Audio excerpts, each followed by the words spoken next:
El título dice: El precio de la libertad de Roxana Ruiz, una joven presa por matar a su violador.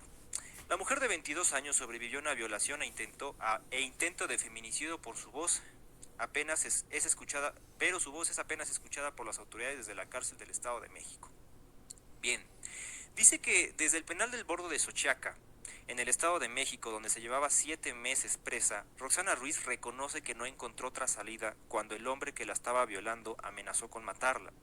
Su caso tomó un rumbo distinto a los miles de feminicidios que ocurren al año en México. La joven de 22 años, originaria del sur del estado de Oaxaca, se defendió y causó la muerte de su agresor.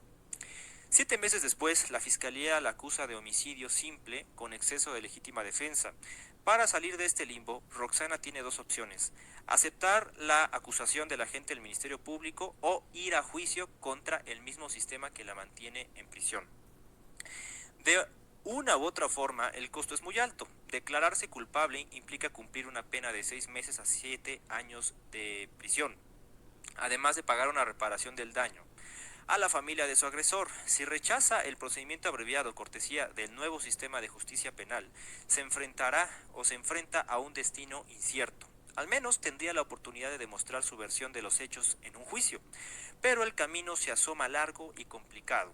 Además de que solventar sus gastos y los de su familia se está volviendo insostenible. Aún así, la joven trata de mantenerse positiva, dice y cita: gracias a Dios no estoy muerta, dice al otro lado del teléfono en el reclusorio ubicado en el municipio de Nezahualcóyotl, en el Estado de México, la entidad más peligrosa del país para las mujeres. Mi mamá me dice: no estés triste, que al menos yo te vengo a ver, sino ya desde cuando te hubiera velado, comenta. México registró en 2020 un promedio de 46 violaciones y 11 feminicidios al día, según cifras del gobierno. Es decir, cada 2 horas y media una mujer es asesinada en el país. Se calcula que la impunidad en estos delitos es mayor al 90%. Roxana nació en una comunidad indígena mixteca en Oaxaca y a los 15 años migró al Estado de México en busca de una mejor calidad de vida.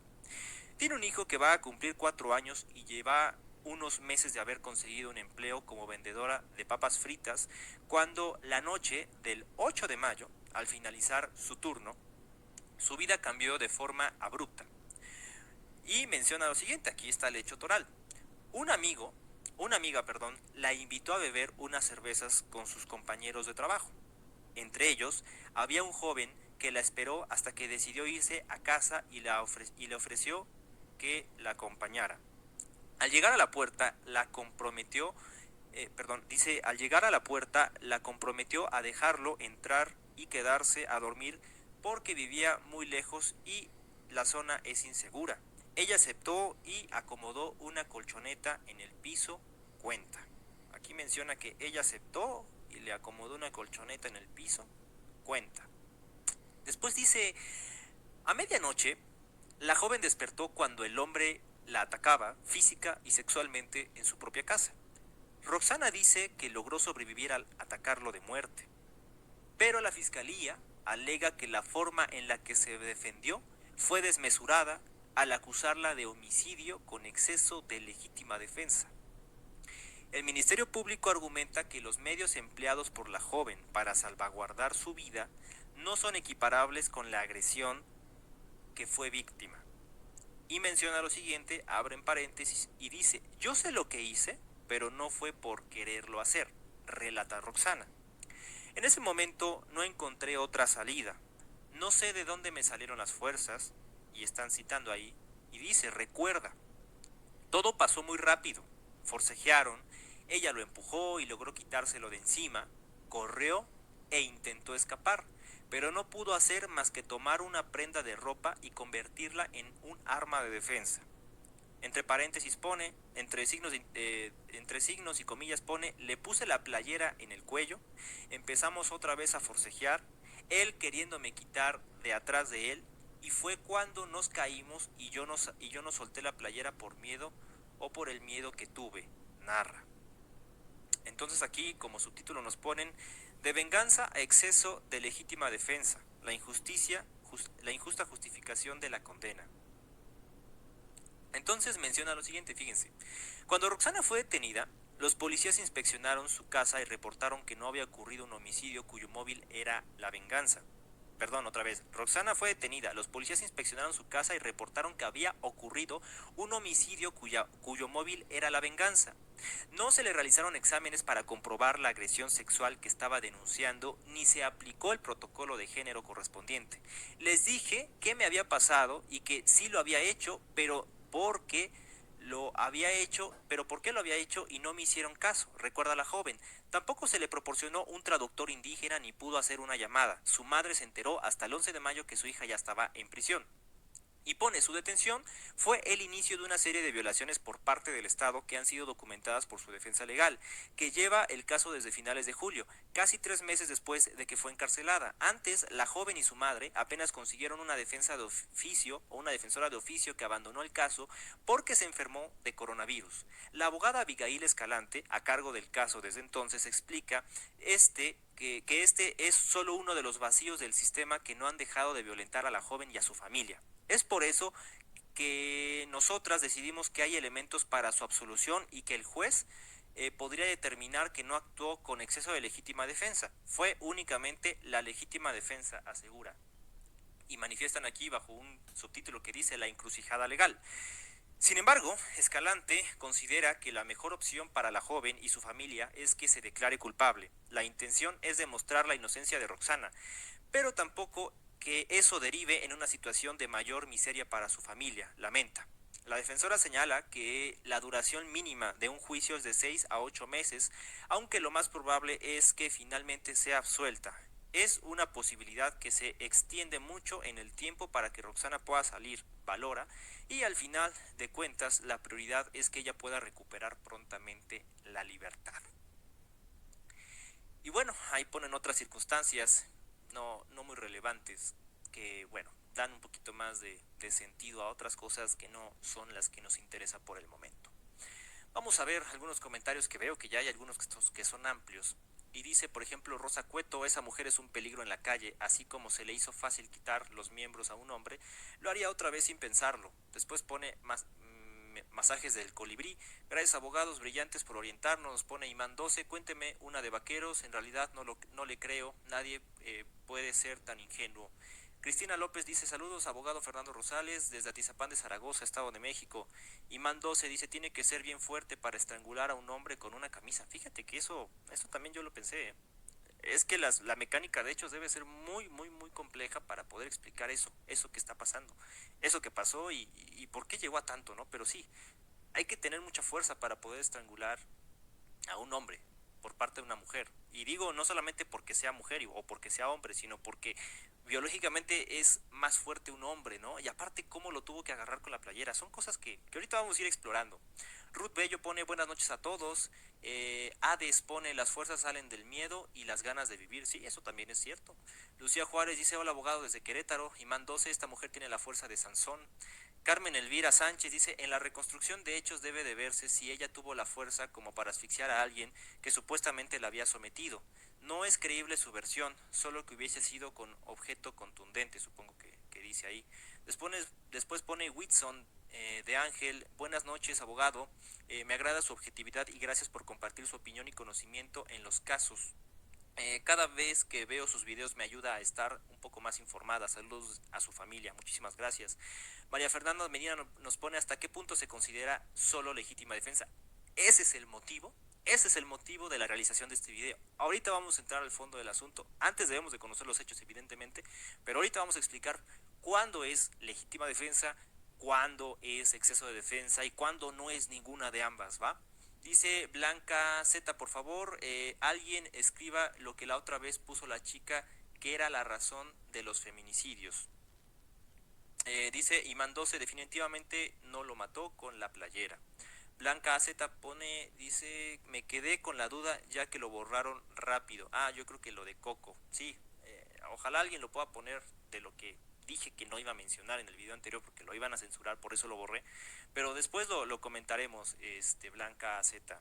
Pero bien, ahora, eso fue por primera instancia. El asunto en un inicio tuvo como respuesta por parte del juez de control privarla de su libertad, porque como ustedes sabrán, el delito de homicidio doloso es considerado de prisión preventiva oficiosa, ¿sí?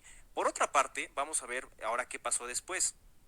Eh, qué fue lo que aconteció, y esa es lo que me llama más la atención de todo este asunto. Dice: un paso hacia la libertad de Roxana, acusada de matar a su violador con exceso de legítima defensa.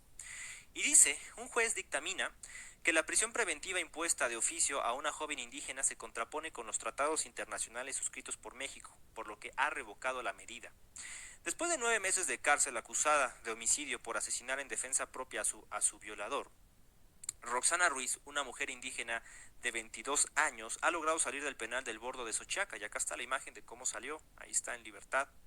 Del Bordo de Xochiaca, en el Estado de México. Ahora la madre de un niño de 4 años podrá continuar con su proceso en libertad.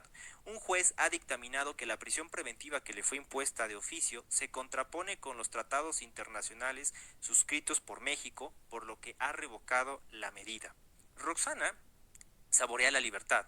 Su sonrisa deslumbra cuando se da los primeros pasos fuera de la prisión donde estuvo recluida desde el 9 de mayo de 2021.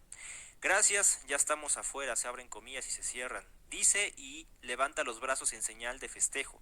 Su familia y un grupo de activistas la reciben. Roxana, abren comillas, Roxana, hermana, aquí está tu manada, ponen ahí. Entre risas y llanto, ella las abraza a todas, aunque a algunas no las conocía.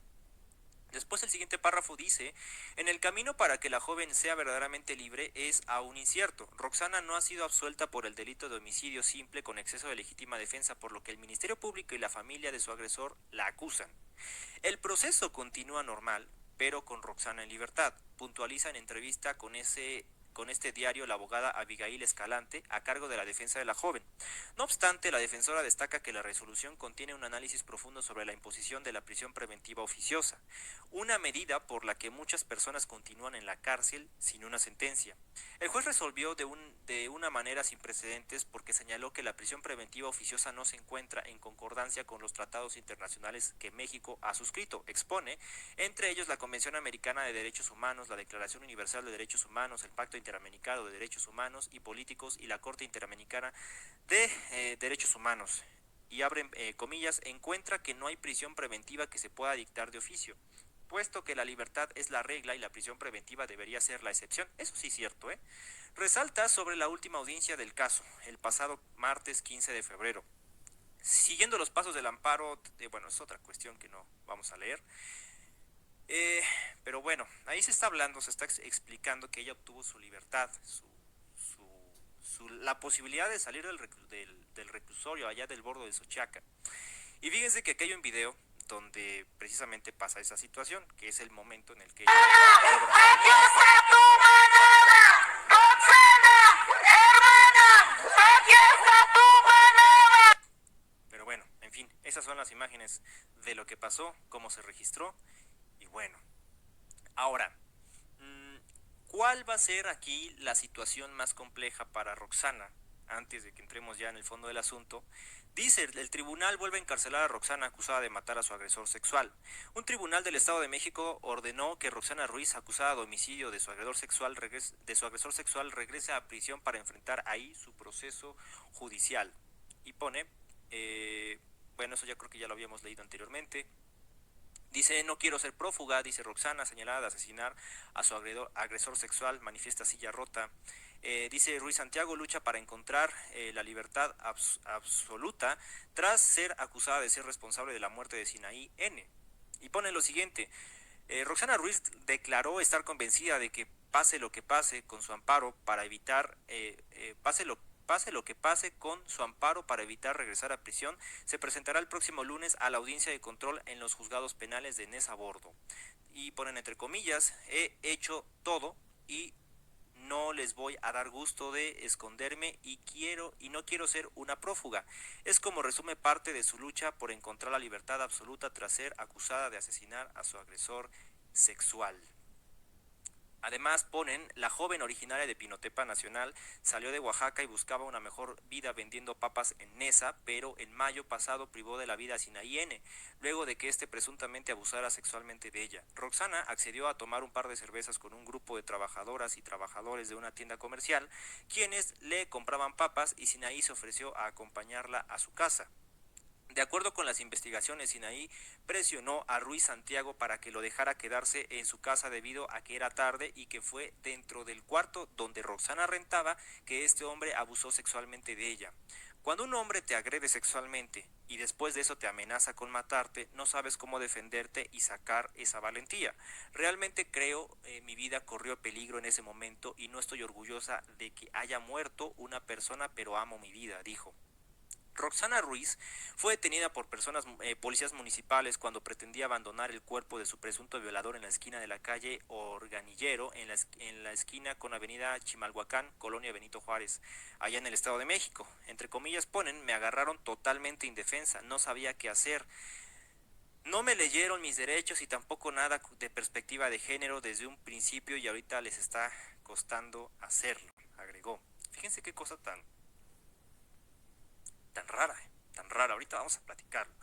En febrero de 2022, tras 9 meses de permanecer recluida en el Centro Penitenciario de Reinserción Social, un juez con sede en Nezahualcóyotl modificó sus medidas cautelares y le dictó la libertad condicional para enfrentar el proceso por el delito de homicidio con exceso de legítima defensa. No dictó una libertad condicional, se le aplicaron medidas cautelares diversas a la prisión preventiva oficiosa, así se les denomina, no es una libertad condicional. Tras el dictamen, la familia del asesinado y la Fiscalía General de Justicia del Estado de México apelaron ante el Tercer Tribunal de Alzada, con sede en Texcoco, quien falló a su favor y decretó que Roxana deberá volver al reclusorio el próximo 18 de abril de este año 2022, obviamente, es decir, el próximo lunes tiene que reingresarse a este centro de reinserción social. Dice, será hasta este mismo lunes cuando los juzgados federales determinen si el amparo para que Roxana Ruiz no regrese a prisión será a su favor, por lo que la joven anunció que en caso de ser contraria o en contra afrontará la ley. Y pone, lamentablemente siempre se van con los más débiles, con los de más bajos recursos, con los indígenas, las mujeres y madres, lamentablemente finalizó. Pero bueno, ese, todo eso que acabo de mencionar es el preámbulo de todo este asunto. Es con lo que ya creo que hemos sentado las bases suficientes para poder entrar en materia. Va. Entonces, ya para comenzar a hablar de esto, aquí, en fin, hay un concepto que se denomina muchísimo, se menciona, perdón, muchísimo, el cual es la legítima defensa. Ustedes en algún momento de su vida han escuchado de la legítima defensa, o lo han podido oír por ahí, lo habrán visto en la televisión, en una película, en una serie de televisión, en una serie de Netflix, de HBO, o probablemente simplemente en alguna plática lo pudieron haber escuchado de alguien más. Pero de ahí probablemente a tener el conocimiento pues firme de lo que es la legítima defensa lo veo difícil si es que no son defensores particulares y más si no conocen el derecho penal. Es la labor de este canal, de su servidor, contarles qué es la legítima defensa para poder encaminarlos a que tengan un criterio más amplio, para poder analizar notas como estas y para entender realmente qué es lo que pasó. Fíjense que de manera histórica, la legítima defensa, por ejemplo, en Roma, había sido considerada como un derecho individual originario, pero por su parte en el derecho germánico tenía una óptica totalmente diferente, ya que se veía desde un punto de vista muy colectivista o con una perspectiva colectiva de la defensa del orden jurídico en general. ¿Por qué digo esto colectivo y lo individual? Porque la legítima defensa hasta hoy en día en nuestro sistema jurídico penal mexicano, principalmente en el Estado de México, se ve desde una óptica individual, es decir, nosotros no actuamos cuando hacemos legítima defensa en nombre de la autoridad, porque para eso existen autoridades que pueden velar por la protección de bienes jurídicos tutelados. Recordemos que en el delito de la violación, lo comentaba en el video anterior, lo que se ve o lo que se verifica o lo que se intenta proteger es la libertad sexual de todas las personas. ¿En qué consiste esta libertad sexual? En poder decidir por nuestra propia cuenta con quién queremos sostener o con quién no queremos sostener relaciones sexuales. Esa decisión es personal, es individual, es inviolable, porque por eso se tipifica como conducta delictiva la violación, entre otros tipos de delitos. Entonces, conceptualizando bien esta circunstancia, vemos que la protección de la violación en sí mismo es la libertad sexual, la libertad de decidir por nuestra propia cuenta. Ahora bien, ¿esto cómo lo contrapongo con la legítima defensa? La legítima defensa es aquella, vamos a decir, autorización que el Estado da a las personas para que de manera excepcional puedan cometer una conducta delictiva para proteger intereses particulares o de un tercero. No sé si me estoy explicando, pero digo que se permite porque inclusive en el derecho penal hablamos de causas de justificación y las exclusiones del delito. ¿Por qué? ¿Por qué causas de justificación? No sé si ustedes saben que los policías, por ejemplo, en el cumplimiento de un deber, pueden privar de la vida a un delincuente si éste les genera o les intenta generar una agresión real, inminente, actual, etcétera. Ustedes saben que si lo priva de su vida, están cumpliendo un deber y pueden eludir la responsabilidad penal, porque precisamente eso es básicamente una causa de justificación, una eximiente de responsabilidad penal. Entonces, más o menos conceptualizando todo esto, contextualizándolo también y dándoles un poquito más de entendimiento para esta circunstancia, ahora vamos a contraponer todo esto de la violación y qué es lo que pasó. No sé, no sé si ustedes lograron verificar que dentro de las propias manifestaciones que hizo la víctima, es decir, durante varias entrevistas, porque recordemos ella estaba en libertad, vimos algún tipo de afirmación como la de yo sí lo quise matar, o sea, yo lo maté. Es decir, en otros puntos de vista veíamos en algunas notas que se decía que ella lo descuartizó, lo desmembró, como lo quieran explicar, lo metió en un saco y lo quiso abandonar en algún lugar allá en el Estado de México. Se quiso deshacer del cuerpo. Y ustedes sabrán si son observadores que no llamó a la policía. Primera instancia, no llamó a la policía. No tanto por la conducta delictiva, sino por lo que ella hizo. No llamó a la policía, no comunicó este hecho, no hizo lo que se tenía que hacer. Y aquí no se van a venir ni con cuestiones morales, ni con cuestiones, vamos a decir, ideológicas, como de que por ser mujer y por tener miedo a otras circunstancias no lo hizo. Aquí no, ni siquiera aplican cuestiones psicológicas. ¿Por qué? Porque el derecho está por encima de todo ello. Y todos tenemos la obligación de denunciar los hechos delictivos de los cuales conozcamos. Fíjense, uno ajeno a una circunstancia delictiva, un robo que nos toca presenciar, nosotros tenemos la obligación legal de denunciarlo.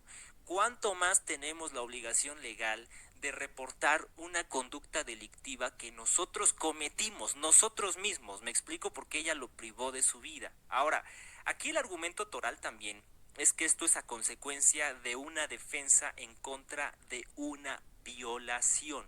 Es decir, se argumenta que él la violó por la noche y fue a consecuencia de esta agresión que ella lo mata.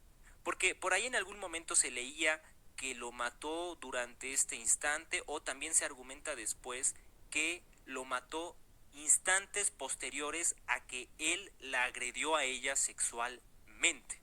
Entonces, eso yo creo que es lo que va a ayudar a que podamos ir surcando otros terrenos más amplios. Miren, yo les preparé aquí en pantalla lo que dispone en primera instancia el Código Penal del Estado de México en relación a la legítima defensa. Se los voy a poner aquí en pantalla. El artículo 15 del capítulo quinto del Código Penal aplicable para el Estado de México, en su inciso B, estipula lo que es la legítima defensa, la forma en la que se va a permitir repudiar, rechazar o, vamos a decir, luchar contra una conducta que es real, que es actual o inminente y que vamos a utilizar para defendernos, ¿no? Para repelernos de ello. El inciso B dice lo siguiente: yo siempre se los digo, pero en este instante quiero que se fijen en cada palabra, en cada letra que vean aquí, porque es importante para que ustedes puedan comprenderlo. Voy a hacer lo más explicativo posible, lo más también preciso para que ustedes me entiendan bien, pero me interesa que pongan mucha atención. El inciso B dice que la legítima defensa es cuando se repele una agresión real, actual o inminente y sin derecho en protección de bienes jurídicos propios o ajenos, siempre que exista necesidad de defensa y, fíjense, racionalidad de los medios empleados y no medie provocación dolosa, suficiente e inmediata por parte del agredido o de la persona quien se defiende. Acá hay dos párrafos, ¿eh? No hay que confundirnos en esto. Hay dos párrafos totalmente diferentes, que es el inciso B, en el primero que vemos, y el que está abajo, que inclusive hay una figura legal que se llama presunción de legítima defensa. Ahorita lo vamos a leer, pero les digo de antemano que es totalmente diferente a lo que hemos visto anteriormente. Y van a ver por qué. Dice el párrafo segundo: se presumirá como legítima defensa, salvo prueba en contrario, el hecho de causar daño a quien por cualquier medio trata de penetrar o haya penetrado sin derecho al hogar de la gente, al de su familia o sus dependencias o al de cualquier persona que tenga la obligación de defender, al sitio donde se encuentren bienes propios o ajenos, respecto de los que exista la misma obligación, o lo encuentre en alguno de aquellos lugares en circunstancias tales que revelen la posibilidad de una agresión. Ahí está. ¿Por qué les digo que es diferente? Porque de acuerdo a los requisitos que ya hemos leído, por ejemplo, que la persona que entra a un domicilio con la intención, por ejemplo, de violar a otra, lo haga, por ejemplo, escalando, saltando las barricadas, la barda, lo que ustedes tengan.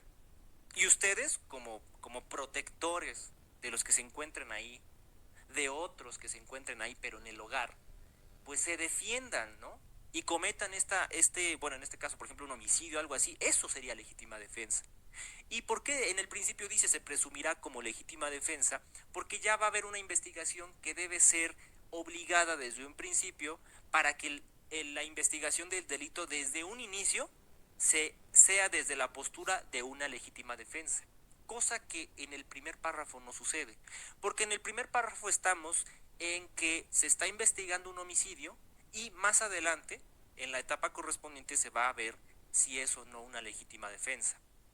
Entonces, esa sería la diferenciación, que en el párrafo de abajo las autoridades como el Ministerio Público van a comenzar la investigación con la presunción de manera oficiosa que esto se trata por las circunstancias y las modalidades en que se comete la conducta delictiva desde un principio como de legítima defensa.